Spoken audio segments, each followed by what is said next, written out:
Don't listen to her. She's always been a fraud. My father's words cut through the restaurant right in front of 30 relatives. My mother agreed with a single nod as if I was nothing but a liar at their celebration. I didn't fight back. I smiled, poured another glass of wine, and let them keep eating, never suspecting the truth.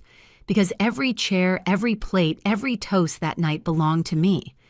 1 month later, when they walked into a dinner, I arranged their perfect story collapsed. Before I tell you how, hit like and comment where you're watching from. Have you ever been erased by your own family? My name is Aria Bennett. I'm 31 years old, and if you only knew me through my parents' words, you'd think I was some kind of cautionary tale. A woman who never quite measured up, who spent her life inventing stories to feel important. That's the narrative they've been repeating since I was a kid, and for a long time, I let them write it. On the surface, the Bennetts were the kind of family people envied. My dad, Robert, carried himself like the king of a suburban castle. My mom, Linda, played the part of the gracious hostess. My sister, Natalie, 4 years younger, was the shining centerpiece. And me, I was the other one. The one people forgot to mention in introductions, the one who smiled tightly in family photos while the spotlight was fixed somewhere else. The favoritism wasn't subtle, it was baked into everything. Christmas morning, 1999, I was 7 years old. Natalie ripped into wrapping paper and uncovered a brand new pink bicycle with streamers on the handlebars and a silver bell. I unwrapped a backpack for school and a box of pencils. Mom leaned down and whispered, "Santa knows Natalie's been extra good this year." Even at 7, I understood. Natalie was special. I was practical. Years later, when I brought home a report card with straight A's, my parents tacked it to the fridge without comment. 2 weeks later, Natalie managed to drag her math grade from a D to a C+. Dad beamed like she'd won an Olympic medal. "This shows real improvement, sweetheart," he said, sweeping her off for ice cream. I asked if I could come too. He didn't even look at me when he answered. "You didn't improve anything, Aria. Your grades are always good." That was the moment I learned that consistency meant invisibility. High school should have been my time. Junior year. I won the state academic decathlon, first in our family to ever achieve something like that. The ceremony was on a Saturday afternoon, but that same morning, Dad dropped his fork over breakfast and announced, "We need to get to Natalie's tennis match." I tried to remind them about my award. "Don't be selfish," Mom snapped. "Your sister needs our support." I stood on that stage alone, clapping for myself, while my family sat 30 yards away, watching Natalie lose in straight sets. When I brought the trophy home, Dad barely looked up from his newspaper.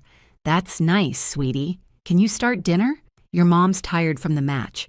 By college, I knew better than to expect anything. I worked 3 jobs to put myself through school, graduated summa cum laude, the first Bennett to ever walk across that stage. They didn't come. Natalie was throwing a housewarming party the same weekend, and apparently that was more important. I walked alone, gripping the diploma in my hand, while my parents toasted her new apartment. That was my family. Their love was loud for Natalie, and their silence was deafening for me. You'd think after college I would have stopped hoping, but old habits die hard. Every time something good happened in my life, some small part of me wanted to pick up the phone and hear my parents say, "We're proud of you." But the pattern never broke, it just sharpened with age. When I bought my first car, I pulled into their driveway, eager for once to show them something tangible. Mom barely glanced at it before turning the conversation toward Natalie's new haircut. When I got my second promotion, I called to share the news. Dad cut me off midway. "That's great, Aria. Did you hear Natalie's dating a guy from her office?" Real catch. My achievements were background noise to whatever Natalie happened to be doing that week. Whenever I tried to push back to tell them how invisible they made me feel, I got the same script. "Stop being so sensitive. You're too old to need this much attention. Why can't you just be happy for your sister?" They turned my hurt into evidence that I was dramatic needy, the exact caricature they painted for the family. And the more they said it, the quieter I became. So I stopped sharing. When I signed the lease on my first studio apartment, I didn't mention how I was juggling 3 jobs to afford it. When I started studying real estate and business management late at night, I didn't tell them. When I scraped together every tip, every birthday check, every spare dollar to save for a down payment, they had no idea. My life became a closed book because the people who should have cared most never wanted to read it anyway. Meanwhile, Natalie's every milestone turned into a family-wide celebration. A new job, a vacation, even Employee of the Month at her entry-level office gig, those were champagne-worthy. Meanwhile, I was bartending until 2 a.m., building spreadsheets in the morning and learning to patch drywall on the weekends. The irony was brutal. While they called me dramatic, I was quietly building the foundation of something they couldn't even imagine. The breaking point came last year when Natalie got engaged. The engagement party was treated like a royal coronation. I watched them beam at her fiancé like he'd delivered the second coming, while I stood in the corner with a polite smile plastered on my face. A month later, they booked the biggest dinner, yet a celebration of Natalie's engagement with 30 relatives invited, and they chose my restaurant. That night, as I watched them laugh and toast, oblivious to the fact that the venue belonged to me, I realized how deeply the narrative had sunk in. They weren't just dismissing me, they were rewriting me as a fraud in front of everyone. My father's voice calling me a liar, my mother's nod, sealing the judgment. It was a public execution of whatever little dignity I still had with them. And yet, as the humiliation burned through me, something unexpected stirred. Not just anger, not just hurt, a resolve. If they wanted a show, I was going to give them one. After that night, I went home and sat in the dark, still in the same dress I'd worn to their celebration. The smell of wine clung to my hair. My hands shook from holding back tears in public. For years, I'd let them call me dramatic, too sensitive, a liar. But this wasn't just about me anymore. It was about truth. I picked up my phone and called the one person in my family who never joined the chorus against me. "Emma," I whispered when she answered.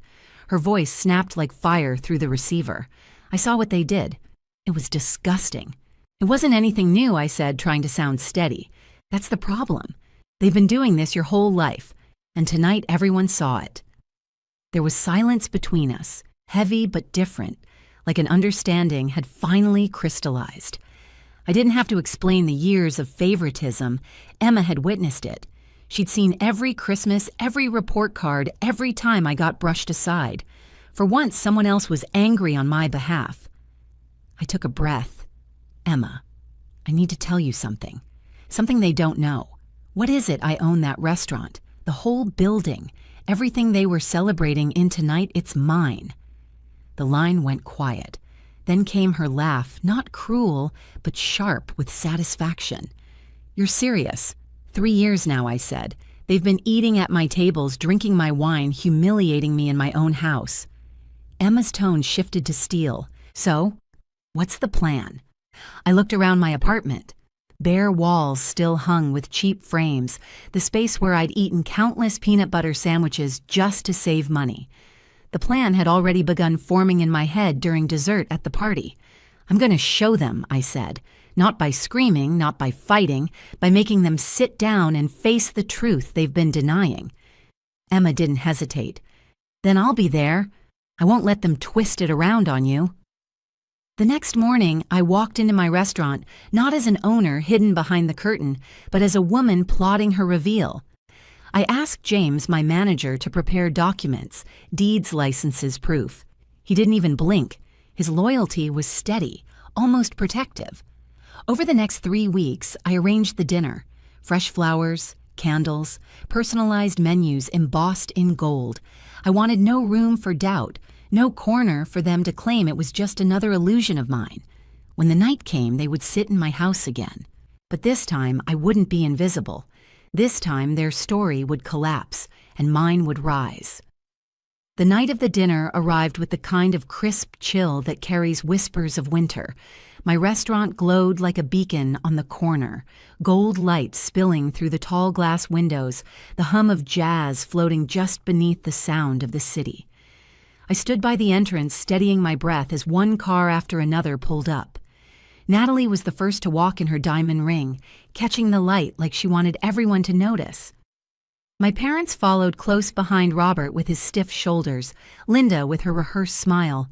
The rest of the family filed in uncles, aunts, cousins, all marveling at the flowers on each table, the soft flicker of candles, the embossed menus with their names written in gold.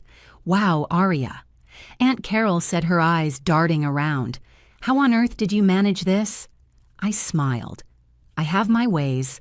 The truth was written all over the room. My staff moved with precision, attentive to every detail. James checked in with me quietly, his hand resting on the leather folder tucked under his arm. I nodded. We were ready. Dinner began with small talk, the scrape of silverware, the clink of glasses. Natalie soaked up the attention, retelling the story of her proposal like it was a fairy tale no one had heard before. My parents chimed in with adoring laughs, filling every silence with more praise for their golden child. I sat at the other end of the table, calm, silent, waiting. Halfway through the main course, Grandma Rose leaned toward me. "Sweetheart," she whispered, her weathered hand brushing mine. "This feels like the family dinners we used to have. Before everything." Her eyes searched mine with a kind of pride I hadn't seen since childhood. "You've done something beautiful." That single sentence grounded me. It reminded me why I was here, not for revenge alone, but for recognition that I wasn't invisible. Then it happened. My father stood wineglass, raised his voice, cutting across the room just as it had weeks before. "I think we should all acknowledge Arya's effort tonight." He glanced at me with a smirk. "She's always had a flair for appearances, hasn't she?" Laughter rippled uneasily. My mother followed, nodding. "Yes, she's always been imaginative. You know, she's been telling people she runs businesses, owns property. We all know she tends to exaggerate." I felt the familiar sting, but this time it didn't pierce me. This time I was ready. I rose slowly, the room falling quiet. My heels clicked against the hardwood as I crossed to the service station. James met me halfway, the leather folder in his hands. "Ladies and gentlemen," James said, his voice professional and clear, "it's my honor to introduce you to the owner of this establishment, the woman who built it from the ground up, Miss Arya Bennett." The room froze. Forks hung midair. My father's glass stopped halfway to his lips. My mother's face drained of color. James laid the documents on the table, property, deeds, business licenses, tax forms, all bearing my name. For 3 years, she has run this restaurant, expanded it, and turned it into one of the most sought-after venues in the city. Whispers rose around the table. Uncle Mike leaned forward. "This is real, it's real," I said softly, my voice carrying more weight than if I'd shouted. "Every plate you've eaten, from every glass you've raised in celebration was mine to give." My father shook his head, muttering, "Impossible." "Actually, it isn't," Emma spoke up. Her eyes locked on him. "You've been tearing her down while she's been building this. The only fraud here is the way you've treated her." The air crackled. Aunt Carol gasped. "Arya, you own all this." "Yes," I answered. "And I've stayed quiet year after year while you called me dramatic, attention-seeking, worthless. I smiled when you dismissed me. I kept building while you were too busy to notice." My mother opened her mouth, but I cut her off. "You told me to stop being sensitive, to stop needing attention. But this isn't about attention. It's about truth. And tonight, the truth sits in front of you." The silence was heavy, broken only by Grandma Rose's slow clap. "Well done, sweetheart, well done." One by one, other voices joined in. Cousin Sarah. "This explains so much, Uncle Mike." I always thought the favoritism was wrong. Even the younger cousins spoke shy but firm, admitting they'd noticed how I was treated. For the first time in my life, I wasn't invisible. My father tried to recover his tone, desperate. "Arya, we didn't mean to hurt you." "Yes, you did," I replied, calm as stone. "Every time you dismissed my success, every time you told me I was lying, every time you told the family I was nothing, you meant it. Don't pretend otherwise now." Linda reached for my hand, her voice trembling. "We're sorry if we seemed unsupportive." "You weren't unsupportive," I said, pulling back. "You were cruel. There's a difference." The table erupted in murmurs. My parents sat stunned, their kingdom of denial crumbling. And I sat taller than I ever had, not because I'd humiliated them, but because I'd finally refused to let them rewrite me. The dinner carried on, but everything had changed. Relatives approached me one by one with apologies, admiration, regret. Emma squeezed my shoulder, a silent vow that she'd always stand with me. Grandma Rose leaned close and whispered, "I'm proud of you, Aria, not just for this, but for the grace you showed.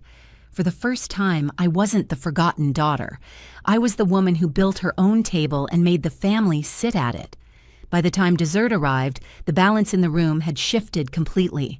No one was hanging on Natalie's every word anymore. They were watching me, listening to me asking questions about how I built the place from nothing. For years, I'd been treated like a ghost at family gatherings, but that night, I was flesh and bone, undeniable. My grandmother insisted on sitting beside me, her frail hand wrapped around mine, as if anchoring me in this new reality. "You don't need their approval, Aria," she whispered. "You never did." My parents stayed mostly silent. Their earlier smugness dissolved into an awkward stiffness.